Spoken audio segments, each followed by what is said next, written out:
Bonjour à tous. Nous sommes très heureux de vous retrouver une fois de plus sur Pareil Télévision dans l'utile et l'agréable. Dans notre nouveau format, sur ce plateau, ces très beaux plateaux, et nous bénissons toute la technique pour les efforts qui sont fournis pour que nous soyons dans des bonnes conditions. Et nous vous bénissons vous aussi également. Alors aujourd'hui, je ne suis pas seule, j'ai mes invités sur ce plateau. Nous avons le pasteur Moïse. Bonjour pasteur Moïse. Bonjour, comment vous allez pasteur Moïse? Fait grâce, ça va très bien. Nous bénissons le Seigneur pour votre présence en espérant que toute l'équipe se porte très bien. Très bien. Très bien, voilà, et nous avons également le pasteur Freddy. Bonjour pasteur Freddy. Bonjour maman. Comment allez-vous mon papa? Dieu nous soutient, ça va.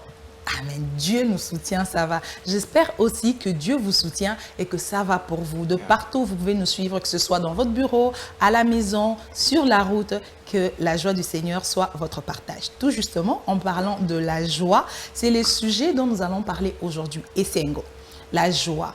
Pourquoi est-ce que c'est important d'avoir la joie? Comment? Quels sont les éléments qui entourent la joie pour que ce soit une joie parfaite comme Dieu veut que nous puissions l'avoir? Mais avant cela, nous allons prendre le verset du jour avec le pasteur Moïse. Le verset du jour se trouve dans le livre de Philippiens, excusez-moi. Philippiens chapitre 4 au verset 4e. La Bible dit... Et réjouissez-vous toujours dans le Seigneur, je le répète, réjouissez-vous. Alors c'est un passage qui n'est pas assez long, mais qui renferme tellement beaucoup de bonnes choses dedans de la part du Seigneur. Qu'est-ce que Dieu veut nous dire dans ce passage? Réjouissez-vous toujours dans le Seigneur. En premier lieu, nous comprenons que dans ce passage, Dieu nous donne une recommandation. Il n'est pas en train de faire une demande. Il dit réjouissez-vous. Ce n'est pas une demande, ce n'est pas une faculté où tu peux dire bon, je peux être dans la joie ou ne pas être dans la joie. Non, il dit ce que vous avez à faire, c'est toujours être heureux. Dans la joie. C'est toujours être heureux. Mais pourquoi Dieu nous donne cette recommandation? La première des choses, c'est que lorsque vous lisez déjà au départ de ce chapitre, vous voyez que le Seigneur disait des choses pour... Paul écrivait ces choses pour que tout le monde soit dans le même sentiment, dans le même bain. En fait, la pensée de Dieu, c'est que les enfants de Dieu ne doivent pas être dans la tristesse, ne doivent pas être confondus dans leur humeur, dans leur façon de vivre. Si on doit reconnaître un enfant de Dieu, celui qui appartient au Seigneur, on le reconnaît par son attitude. Premièrement, c'est quoi? C'est la joie qu'il dégage, c'est la joie qu'il vit, la joie qu'il manifeste dans sa façon d'être, dans sa façon d'agir, dans sa communion avec les gens qui l'entourent, la joie qu'il manifeste en fait. Donc c'est une façon pour nous de démontrer que nous sommes fils de Dieu, nous sommes au Seigneur, vous voyez un peu ça. Donc nous devons toujours être dans la joie. Deuxièmement, c'est quoi? C'est que tu ne peux pas dire que ton père a tout et être dans la tristesse. Tu ne peux pas dire que mon père a de l'argent, mon père a tout ce dont j'ai besoin et avoir la tristesse dans son cœur. C'est comme pour dire qu'il y a une carence quelque part. Alors, quand Dieu nous demande d'être dans la joie, c'est pour que nous puissions nous rendre compte et se dire que tout ce dont j'ai besoin se trouve dans le Seigneur. Maintenant, si tout ce que tu as besoin se trouve dans le Seigneur, comment tu vas développer un sentiment de carence en toi? Comment tu vas t'attrister? Et pourquoi tu vas t'attrister?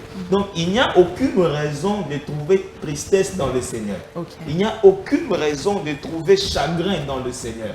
Voyez un peu ça. Et parce qu'il n'y a pas de raison de trouver le chagrin, et parce qu'il n'y a pas de raison de trouver de tristesse, alors on n'a qu'un seul choix. C'est quoi?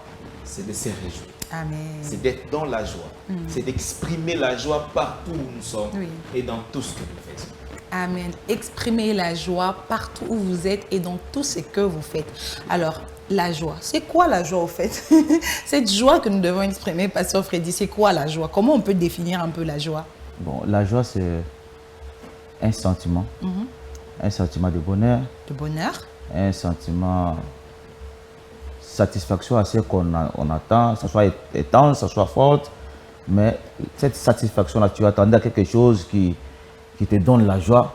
Et quand ça tape par ce que tu attendais, tu vois les résultats est positif, ça te donne directement la joie. Tu dis, waouh, je m'attendais à cela, vraiment, ça m'a donné la joie. Je m'attendais à avoir une fille, Dieu m'a donné une fille, ça te donne la joie. Je m'attendais à une réussite, je m'attendais à ceci ou à cela, vraiment, je suis dans la joie. Mais je voulais un peu rentrer dans ce que le révérend Moïse nous a parlé sur les Philippiens. L'apôtre dit, réjouissez-vous toujours dans le Seigneur. C'est-à-dire, notre joie doit être toujours dans le Seigneur. Ah, on va y arriver, on va y arriver. Parce que Pasteur Freddy allait nous dévancer, mais on va arriver pour définir les types de joie parce qu'on vous connaît, on va y arriver. Alors, Pasteur Moïse, est-ce qu'il y a une différence entre notre joie et la joie du Seigneur? Parce que même cette petite intervention du Pasteur Freddy nous dit déjà que la joie, que l'on puisse se réjouir dans le Seigneur. Mais est-ce qu'il y a une différence entre notre joie et la joie du Seigneur? Ces plaisirs-là que nous avons, ces sentiments que nous ressentons. Est-ce qu'il y a une différence lorsque nous sommes en tant qu'humains et celle qu'apporte le Seigneur? Merci beaucoup, Maman Sergine.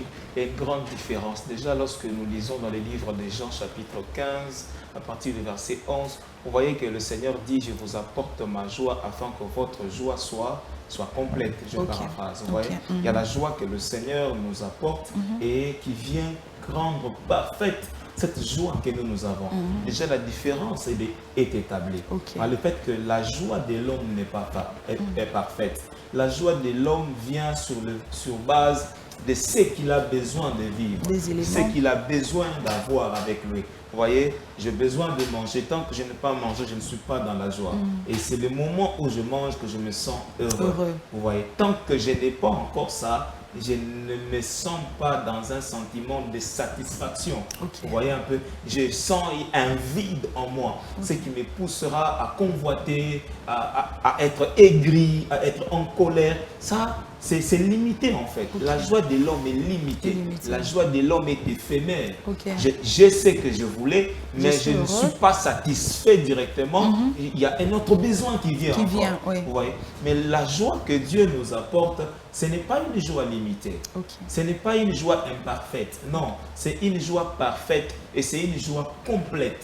Ça veut dire qu'il n'y a pas quelque chose qui viendra pour détruire cette joie-là. Il n'y a pas un manque dans ce que Dieu nous apporte qui rend cette joie imparfaite.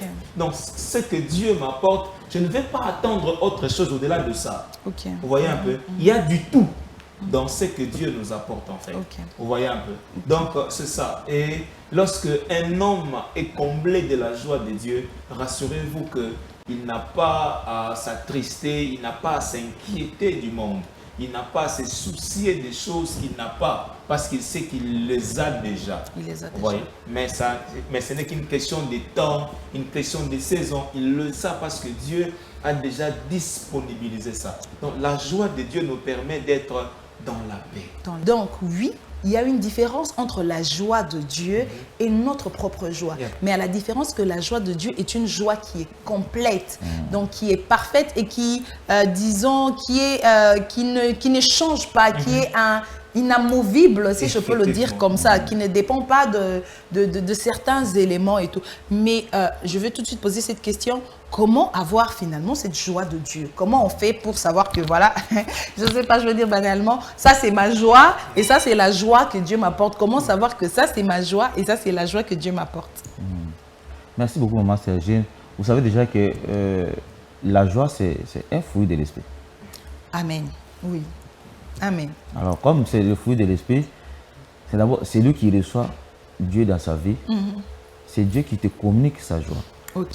Et lorsque tu n'as pas Dieu dans ta vie, tu n'as pas le Saint-Esprit, tu ne peux pas te prétendre avoir cette joie-là. Tu peux avoir une joie telle que le révérend Moïse nous a dit, la joie de Dieu est éternelle, ça te laisse dans le temps, tu vis la joie. Mais si tu n'as pas Dieu dans ta vie, tu vas vivre une joie, je ne vais même pas appeler ça joie, une joie éphémère. On peut dire un pseudo-joie. Toi, tu dis que non, je suis dans la joie, permettez-moi que je dise cela. Parce qu'il y a des gens, il va dans des fétiches. Il a le pouvoir, mais il sacrifie un enfant est bêté.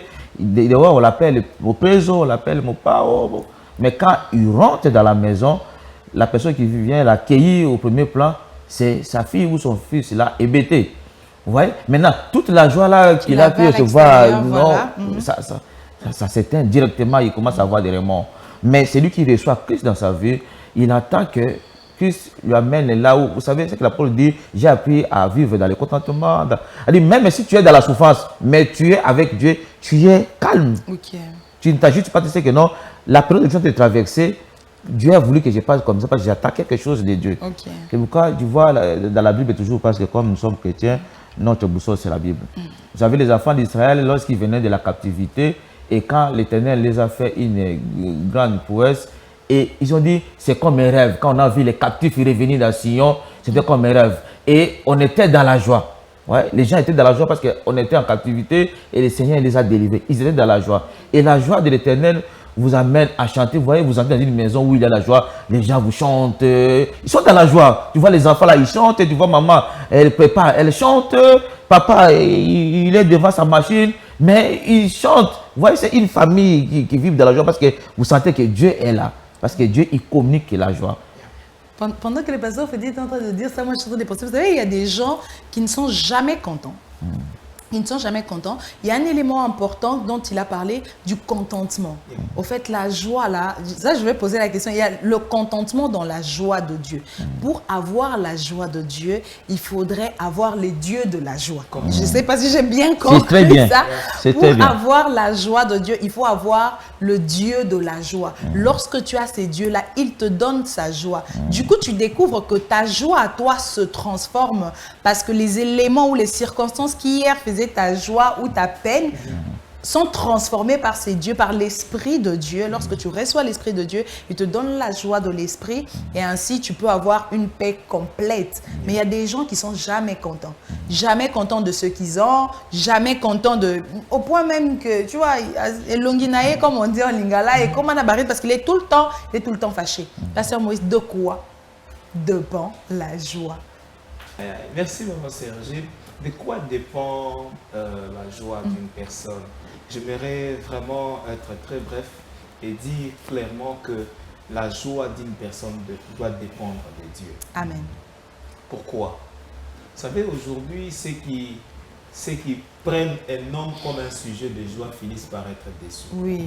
Oh, je t'aime, sans toi je vais mourir. Oui. Voilà, matin, midi, soir. Ils se font de poèmes, ils se disent, voilà, ils sont heureux. Tu es ma joie, tu es ma joie. Comment un homme peut être ta joie? Vous savez, comment un homme peut être ta joie? Vous savez, nous avons les privilèges, c'est pas moi, les privilèges d'être appelé non seulement pasteur, mais aussi avocat dans la vie courante. Vous voyez que vous rencontrez une personne qui, le jour de son mariage, c'était vraiment le ciel et la terre. Il vous dit, en tout cas, c'était un jour de bonheur, mais vous avez dit, maître, Wanandoki. Quelques temps après. Qu'est-ce qui s'est passé de dire que non, tu es le sujet de ma joie, tu es mon bonheur, tu seras l'appelé sorcier ou sorcière? Qu'est-ce qui s'est passé? C'est pour dire que lorsque vous déterminez, lorsque vous faites dépendre votre joie d'une personne, vous serez déçu. Oui. D'un événement quelconque, vous serez déçu. Parce qu'il y a toujours des choses qui peuvent empêcher l'arrivée de cette chose-là, cet événement-là. Et si ça ne vient pas, vous allez faire quoi? C'est pourquoi vous verrez qu'il y a beaucoup de gens qui développent des maladies psychosomatiques aujourd'hui. Il a tension, il a gastrite. Pourquoi? Parce qu'il attendait quelque chose venir et s'imiter et que ce n'est pas venu. Il est déçu, boum, choc, boum. Il est tombé, il a une maladie. Mais lorsqu'on fait dépendre notre joie de Dieu, rassurez-vous que c'est une joie qui ne sera pas entachée de difficultés. Il n'y aura pas de chagrin. La joie de Dieu ne se fait pas suivre d'aucun de chagrin en fait. Voyez un peu ça. Donc parce que le Seigneur sait combler nos cœurs. Même lorsque tu n'as pas ce que tu cherches, mais dans ton cœur tu as l'assurance de l'avoir au jour prochain. Au point où tu peux dire, ce n'est pas parce que je n'ai pas eu le pain aujourd'hui que le pain n'est pas en moi ou que je n'ai pas le pain. Tu dis non, j'ai déjà le pain, mais sûrement je n'ai pas ouvert les yeux à la direction où je devais avoir le pain. Parce que je sais que Dieu m'a déjà béni de toutes les bénédictions. Vous voyez un peu ça? C'est ça avec nous les chrétiens. Ce n'est pas le manque que j'ai aujourd'hui n'est pas une fatalité. Pourquoi? Parce que je sais que je l'ai déjà. Mais seulement je dois dire à Dieu, Seigneur, apprends-moi à bien diriger mes regards là où je dois trouver ce que j'ai besoin aujourd'hui. Oui. Ce qui fait que je ne m'inquiète pas de ce que je manque, mais je suis dans le Dieu qui me donne. Je suis dans le Dieu qui pourvoit. Amen. Je suis dans la présence de celui qui renouvelle. Maman Sergine, quand vous lisez le livre de Psaume chapitre 16, le verset 11, la Bible dit que tu me conduiras dans les sentiers de la justice. Car dans ta présence, il y a d'abondantes joies. Ah, oui. Vous voyez un peu ça? Okay. Dans la présence de Dieu, il y a d'abondantes joies. Ma joie dépend de ce que Dieu est là. Vous verrez une personne qui n'a pas mangé, mais qui se contente d'adorer Dieu. Il dit, mon bonheur, ce n'est pas dans ce que je dois manger, mais dans la présence de celui qui communique la joie. Il y a des gens, sans vous arrêter, il y a des gens qui, quand il est devant un repas, il vous dit, moi, ma joie, c'est quand je vois la boule nationale. Quand je vois la boule nationale. Je suis heureux. Ou sinon, d'autres personnes, une joie que je ne comprendrai jamais, un plaisir. Les gens qui vont s'asseoir, qui passent leur temps à la bière, qui transforment la bière en le sujet de leur joie, au fait. Ceux qui ont la mélité, n'ayoka bienté. Ceux qui ont la bendité, n'ayoka que se moté. Comment tu peux... Bon, au fait, pas seulement faire d'une personne le sujet de ta joie, mais faire de quelque chose que tu n'as peut-être pas aussi, parce que très souvent, bon, on peut accommer là, et la mais dans Aza Kanda, parce qu'Amélité, il fait dépendre sa joie de la boisson ou de la cigarette et tout. Comment les gens arrivent à ce point-là? Et qu'est-ce qu'on peut dire à ces gens-là aujourd'hui? Qu'il y a une meilleure source de joie, meilleure source de bonheur, ou qu'ils doivent rester, bien que nous ne sommes pas là pour leur donner des conseils, de rester dans cette façon de vivre-là, de faire dépendre leur joie des éléments. Merci maman Sergine, une très belle question. Excusez-moi, ça va choquer, mais désolé, je dois le dire. Si tu fais dépendre ta joie du vin, alors c'est une grosse bêtise. Proverbe chapitre 23, la Bible dit, à partir du verset 29, elle dit, pour qui le a, pour qui le hélas, c'est pour ceux qui s'attardent du vin. Vous voyez un peu, lorsque tu t'attardes au vin, qu'est-ce qui se passe? Il y a après de regrets. Dans le hélas, si je savais. Pourquoi? Parce que après le vin, ou bien dans le vin, il y a les dégâts que tu poses. Tu insultes quelqu'un, tu méprises. Sous l'effet tu es ivre. Tu es ivre, sur tout ça. Il y a des actes que tu poses que tu ne te rends pas compte. Mais sous cette joie de bois, bon, ce n'est pas une joie, sous ce plaisir. Sous ce semblant de joie, disons-le comme ça. Donc tu prends et tu poses des dégâts qui vont te coûter cher après. Non seulement par ta bouche, mais aussi par ta poche. C'est quand tu vas revenir. Donc, j'ai perdu tout mon budget ici. Okay. Donc, tout mon salaire est parti ici. Tu rentres à la maison, il y a une femme qui t'attend. Et des enfants. Il y a un bailleur qui t'attend. Et toi, tu as fini tout ton argent dans la joie. Vous voyez un peu ça? Donc, tu vas amener des explications qui vont te discréditer. Okay. Donc, tu perds toute ta valeur parce que tu as pris le plaisir à prendre de la bière. Un plaisir qui était éphémère. Maman, le jour où j'ai lu ce passage, ça m'a beaucoup béni. Pour qui le a, pour qui le hélas, c'est pour ceux qui s'attardent au vin. Vous allez nous donner ces versets, mais nous allons le prendre tout juste après cette rubrique du conseil du jour. Alors, aujourd'hui, comme conseil du jour, nous avons gardé 10 façons qui vous permettent de mettre la joie dans vos vies. Donc, 10 façons, 10 choses à faire pour mettre de la joie dans votre vie. Voilà ce que nous allons prendre comme conseil du jour. Alors, premièrement, nous avons retenu décider d'être joyeux. Il y a des gens qui, si vous n'êtes pas joyeux, décidez seulement. Vous allez kanda, tu n'es jamais content, décide d'être joyeux. Voilà le premier conseil. Le deuxième, c'est d'arrêter de regarder des nouvelles tristes. Donc, tu cherches des nouvelles tristes. Non, Dieu veut que nous soyons dans la joie. Réjouissons-nous toujours. Et surtout dans le Seigneur, précision de taille. Donc, n'allez pas chercher des choses qui vous rendent tristes. Choisissez des choses qui vous rendent plutôt joyeux et heureux. Troisième conseil, nous avons dit arrêtez de se plaindre. Parce qu'il y a des gens qui se plaignent de tout. Il n'y a pas de joie dans le plainte. Quand vous vous plaignez tout le temps, il n'y a pas de joie dedans. Donc, évitez, arrêtez de vous plaindre. Quatrième conseil, nous disons passez du temps avec des gens joyeux et positifs. Très important. Parce qu'il y a des gens qui sont toujours des personnes qui sont négatives. Au salelo koboe a ekosimbate. ah, c'est pas bien, qui sont toujours là avec une négativité et tout. Donc, évitez ces genres de personnes. Cherchez plutôt des gens qui vous apportent de la joie, qui sont positifs, qui croient que vous pouvez faire quelque chose, qui sont là pour vous faire sourire. Il y a des gens comme ça au monde. En tout cas, dans l'Ingarçon, dans un pasteur Moïse, parce qu'après, ça a sourire. Quand tu vois papa frais, hein, tu es toujours dans la joie. Donc, ayez des gens comme ça qui vous apportent de la joie et qui sont positifs.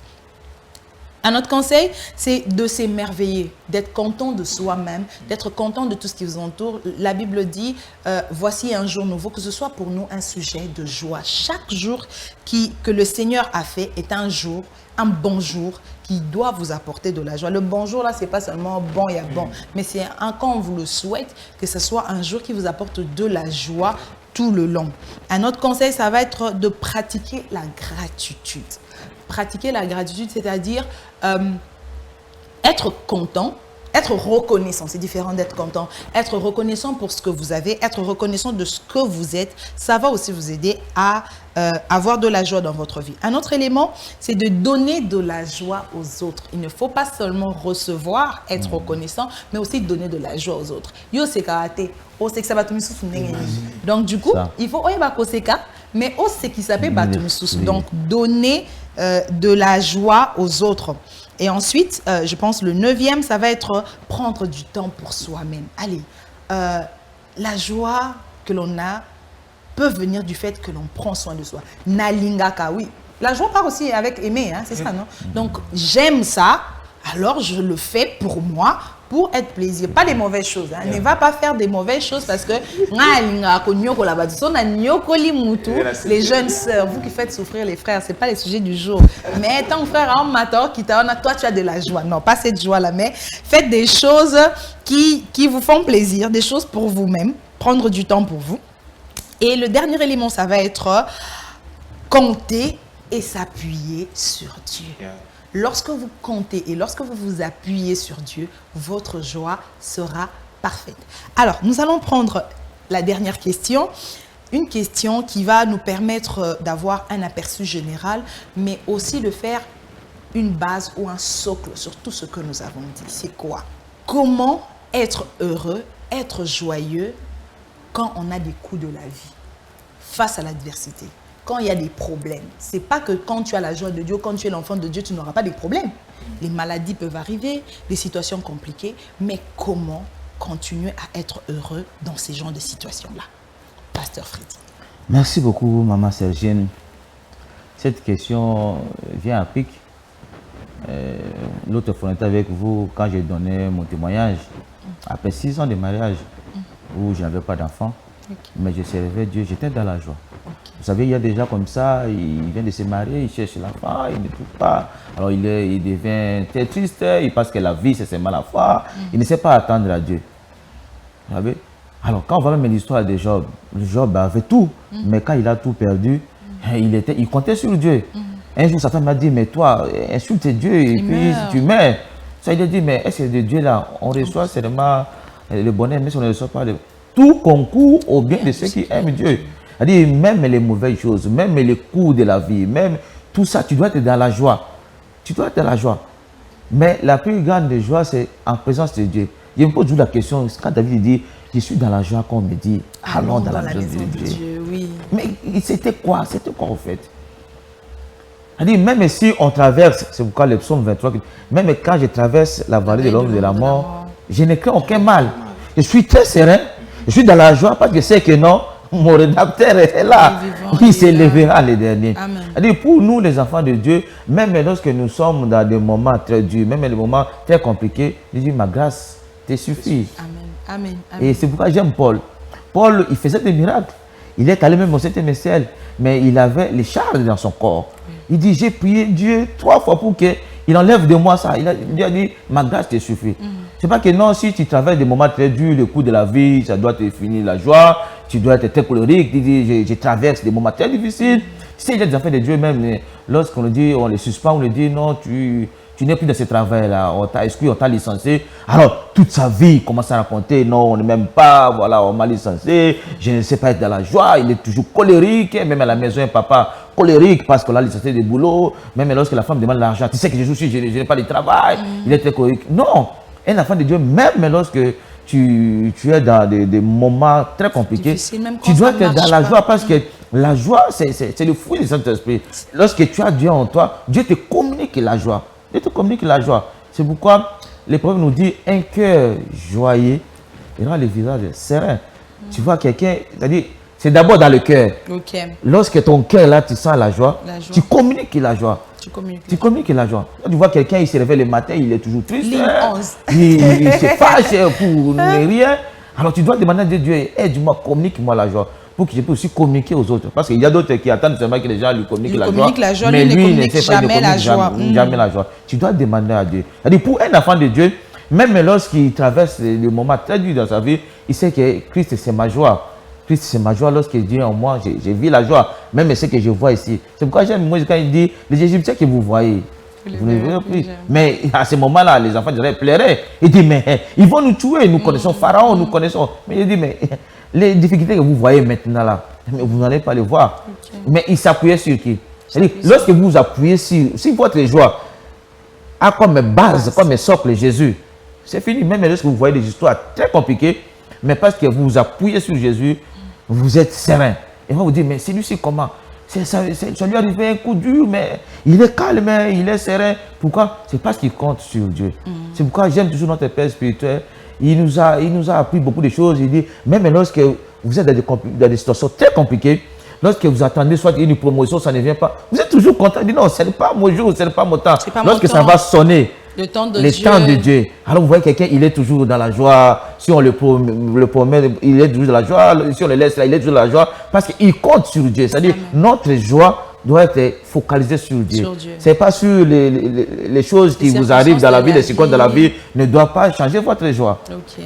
Amen, merci beaucoup. Je veux dire Amen parce que c'est tellement bien dit. Pasteur Moïse, est-ce que vous avez aussi à ajouter sur cela? Peut-être, maman Sergine, revenons dans le livre des Proverbes chapitre 4 au verset 23, la Bible dit « Garde ton cœur plus que toute autre chose, car de lui sortent les sources de vie. » Proviennent les sources de vie. Vous savez, il y a de ces personnes qui amassent tout. Voyez, qui sont disposés à encaisser. Ils encaissent. Donc, quand on parle, il prend ça pour lui. On insulte, il prend ça pour lui. On dit, il prend ça pour lui. Et ça affecte son cœur. Autant que ça affecte son cœur, ça enlève la joie. Tu ne peux pas être en train de réfléchir à la souffrance, aux insultes, au mépris des joies et commencer à rire. Vous voyez, c'est un peu difficile. Il y a des gens qui prennent pour eux toute cette souffrance-là, pensant que le ciel s'est abattu sur eux, ils sont venus accompagner les autres. Donc, voilà. Ils commencent à s'appuyer sur son sort, il dit, il m'a il donne même des noms, vous voyez un peu ça. Donc, mais lorsque tu étouffes ton cœur par ces choses-là, tu ne sauras pas être dans la joie. Être dans la joie, être épanoui. Ici qu'il ne faut pas vous exposer aux choses qui vous attristent. Vous voyez un peu. Lorsque tu exposes ton cœur aux choses qui t'attristent, rassure-toi que tu ne sauras pas manifester la joie. La joie, c'est quelque chose, c'est un fruit de l'esprit, c'est une grâce que nous avons obtenue de notre Dieu. Alors, il ne faut pas garder des choses, il faut le repousser. Il faut pardonner ceux qui te détruisent, ceux qui te font du mal. Accorde le pardon. Ne pas prendre ton cœur comme étant un magasin de mauvaises choses, mais prendre ton cœur comme un lieu de bonheur et de joie. Parce que de toi, là, il y a des bonnes choses qui doivent ressortir. Vous voyez un peu. J'ai envie de dire à quelqu'un que la joie, c'est aussi une huile que Dieu dépose sur notre tête. Lorsque vous lisez dans le livre d'Ésaïe, la Bible dit que le Seigneur est venu pour consoler les affligés, pour donner aux affligés de Sion un diadème au lieu de la cendre et pour leur accorder une huile de joie. Vous voyez un peu ça. C'est quelque chose que Dieu dépose en nous. Et quand tu es oint de joie de la part du Seigneur, c'est dans tes os, c'est dans ta moelle épinière, c'est dans ton sang. C'est quelque chose qu'on ne peut pas t'arracher. Vous voyez un peu ça. Au point que même lorsqu'on t'insulte, tu dis « Ah, et merci pour l'insulte, mais désolé parce que tu n'étais pas là le jour où Dieu m'avait créé. » Parce que lorsque Dieu m'avait créé, il ne m'a pas dit ce que toi tu m'as dit. Il m'a dit que j'étais bon. Est-ce que la joie du Seigneur peut remplir votre vie aujourd'hui? Que la joie du Seigneur vous remplisse. Écoute, pendant que le pasteur Freddy était en train de parler, je voyais une fille qui disait je suis au bout de moi, voilà, je suis dans une relation, ça n'a pas marché et tout. Regarde. ta joie ne peut pas dépendre d'un homme. Ta joie ne peut pas dépendre d'une personne, que ce soit un homme. Il faut savoir se relever après les coups. C'est pour ça que je dis toujours que c'est Jésus, il est parfait.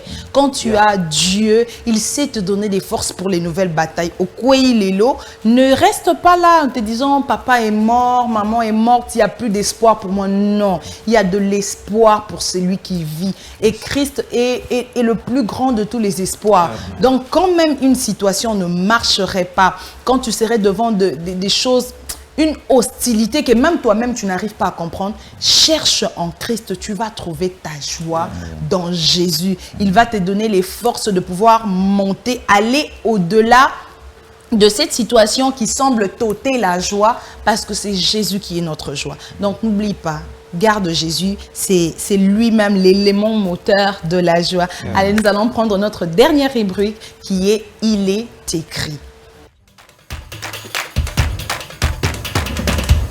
Alors, nous allons prendre notre premier verset du jour.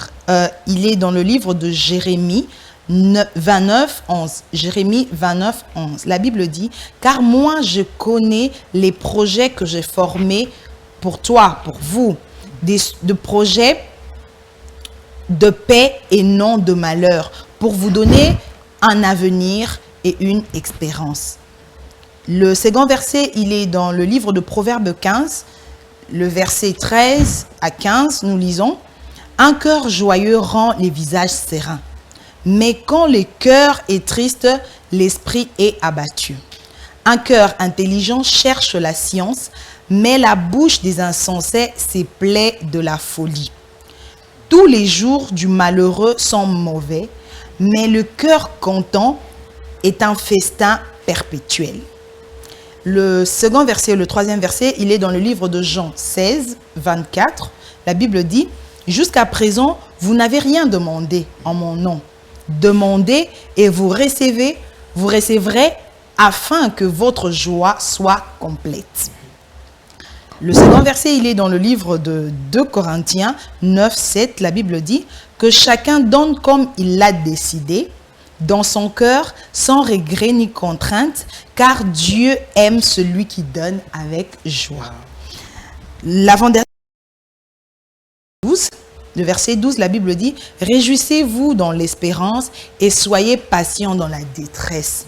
Persévérez dans la prière. » Et notre dernier verset, il est dans le livre de 1 Thessaloniciens, au chapitre 5, le verset 16, la Bible dit « Soyez toujours joyeux.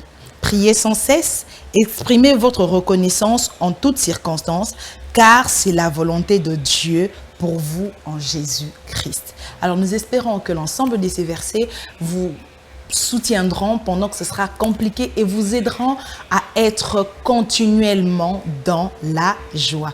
Alors, maintenant que nous arrivons à la fin de cette émission, je ne sais pas, Pasteur Moïse, Pasteur Freddy, est-ce que vous avez un petit élément à ajouter, question de pouvoir encourager nos frères, nos sœurs, maman, papa, jeunes frères, jeunes sœurs, à rester continuellement dans la joie?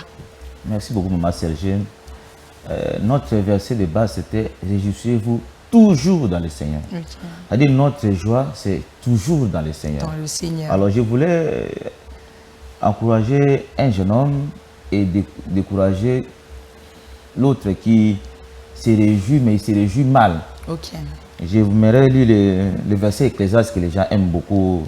Jeune homme, Ecclésiaste 11. Réjouis-toi de ta jeunesse, 11, ça. 9, oui. Réjouis-toi de ta jeunesse. Okay. Livre ton cœur à la joie pendant les jours de ta jeunesse. Okay. Marche dans la voie de ton cœur et selon les regards de tes yeux. Mais sache que pour tout cela, Dieu t'appelle en jugement. Okay. Mais tu dois te réjouir. Mais comment après la réjouissance, il y aura un jugement. Je vous dis que tu te réjouis mal, tu ne te réjouis pas dans le Seigneur. Ta joie là va t'amener à un jugement. Okay. Or, la véritable joie, c'est ce que nous avons dans le Seigneur. Nous devons nous réjouir dans le Seigneur. Et non dire, bon, c'est un week-end, je vais à Mayapembe avec mon chéri, avec tout ça. Okay. Je me réjouis. Ta réjouissance là n'est pas dans le Seigneur. Est-ce que c'est mauvais, Papa Freddy? Est-ce que c'est mauvais d'aller en couple? en couple. Entre mariés, oui. Entre mariés, en famille. Précision faite, hein, parce que famille, en famille, oui. Pas avec le mari d'autrui et la femme d'autrui. Ça, tu seras appelé au jugement après cette joie-là. Cette joie-là. Oui, c'est clair. Pas avec la femme d'autrui. Les échanges de vie, au niveau du travail, tout ça. Pas avec les mauvaises intentions. Vous devez vous réjouir, mais vous savez que si votre réjouissance ne vient pas de Dieu, il y a un jugement qui vous attend. Toi qui te réjouis sans Dieu, sache, ça c'est le dernier conseil que je te donne, en dehors de la volonté de Dieu. En dehors de la volonté de Dieu, tu te réjouis pas dans le Seigneur, mais tu te réjouis parce que toi qui fait ta joie, sache qu'il y a un jugement qui t'attend. Mais si tu te réjouis dans le Seigneur, tu as la vie éternelle parce que la joie, c'est un fruit de l'esprit. Amen. Merci. Amen. Pasteur Moïse. Merci, maman Serge. Sur abondamment ce que le révérend Freddy était en train de dire, je voudrais parler à un couple. Pourquoi un couple? Parce que pendant qu'on tournait cette émission, j'étais en train de m'imaginer, il y a un couple qui s'est dit, bon, Navandi Akapo Nabana, vous voyez, qui a tellement entendu de l'autre, mais ne l'a pas reçu au point qu'il s'est dit, ma vie est détruite, ça m'est fini, je suis frustré, je suis abattu. Écoute, ta joie ne dépend pas de ton mari et ta joie ne dépend non plus de ta femme. Ta joie dépend du Seigneur Jésus-Christ. Amen. Si tu es triste aujourd'hui, c'est parce que tu as commis vraiment cette bêtise, cette erreur-là, de déposer ta joie sur un homme. La Bible dit, maudit soit celui qui se confie dans l'homme.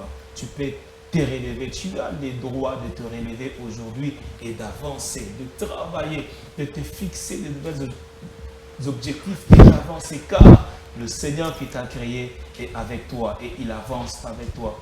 Toi qui se sens limité dans beaucoup de choses, tu n'as plus de joie parce que tu as comme l'impression que les gens ont mis des barrières. Écoute, ce ne sont que deux personnes qui savent fermer et tout le monde peut ouvrir. Et si c'était Dieu qui avait fermé là, ce serait vraiment fermé. Parce que Dieu est le seul qui ferme et personne ne peut ouvrir. Ouais. Si c'est les hommes là, il ne faut même pas t'inquiéter parce que ça va s'ouvrir, soit de soi-même, soit par les gens, soit Dieu va ouvrir. Ouais. Alors relève-toi et avance. Si la joie devient comme un exercice que tu dois faire tous les jours, alors demande à Dieu que la joie devienne une huile sur ta tête. Ça sera alors un mandat. Tu diras, je suis mandaté d'être dans la joie. Donc, je n'ai pas le droit d'être dans la tristesse. Je voudrais finir pour dire, est-ce que vous savez que la joie peut déstabiliser le monde des ténèbres?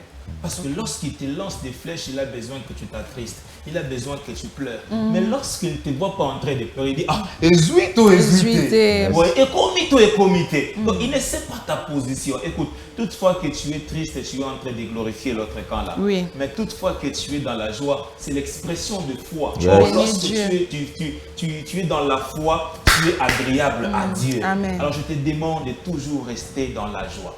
Dans la joie, peu importe les situations, peu importe, il dit réjouissez-vous toujours. Ça veut dire, il peut y avoir des situations positives, tout comme négatives. Asaph, des fois, il dit, lorsque je regarde le païen, ils sont toujours en bon point. C'était comme si en vain que je l'avais le même. Mais plus tard, vers la fin, il dit quoi? Il dit, ils sont pas si heureux que ça. Je me rends compte que m'approcher de Dieu, c'est mon bien. Je suis content de ma situation parce que le sort qu'il est réservé ne sera pas le même sort que moi. Sois dans la joie, bénis Dieu. Réjouis-toi. Réjouis-toi. Dans les peu que tu as, ne vends pas ton corps, jeune sœur. Ne vends pas ton corps pour avoir des joies éphémères, un téléphone éphémère. Qui va tomber en panne, qui va être volé par quelqu'un qui n'a pas souffert pour ça. Et puis toi, tu vas souffrir après. La joie n'est pas sur le plan matériel, mais la joie se trouve dans le Seigneur Jésus-Christ. Alors pour citer ma plus grande joie, et que le Seigneur dépose en toi une huile de joie. Amen. Merci. Oui, Seigneur, dépose sur moi l'huile de joie ce matin aussi. Alors moi, je veux juste terminer cette émission en disant, peu importe ce que vous traversez en ce moment, la parole de Dieu dit, réjouissez-vous. Je vous le répète, réjouissez-vous. Toujours dans le Seigneur. J'espère que cette émission vous aura vraiment béni et aura apporté un plus à votre vie. Alors, dans l'espoir de vous retrouver très prochainement dans l'utile et l'agréable sur Pareil à l'Aigle, shalom chez vous.